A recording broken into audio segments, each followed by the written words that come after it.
So when winter time rolls around, like today, we got some rain happening and some drizzling happening right now. People start getting concerned about their trees and about whether or not they're gonna be a hazard to their home. You know, they're gonna fall down in the wintertime. Not every big tree is a hazard. You know, just because a tree is tall and broad and everything doesn't make it dangerous. There's inherent structural weaknesses that have to come into play that add to that and make it dangerous. And I want to talk about one here in specifically that we're looking at right now is this liquid amber tree. It's got two leaders that are codominant, meaning they're about the same size, and they've formed a narrow V crotch in the middle of them. They're competing for the same attachment.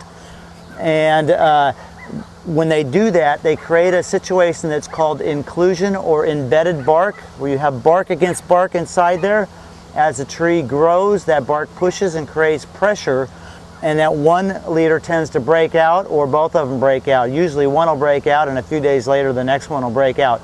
So that's one of the things we arborists look for when we're looking for trees. We're looking for trees that have narrow crotches, you know, or a lot of times trees that have been topped before will create a whole bunch of leaders, and they'll all get these included attachments. That's why topping is so bad to do to trees. So you can see how these trees come together, and if you walk around the tree, you can see that there's ribs starting to form that stick out on either side.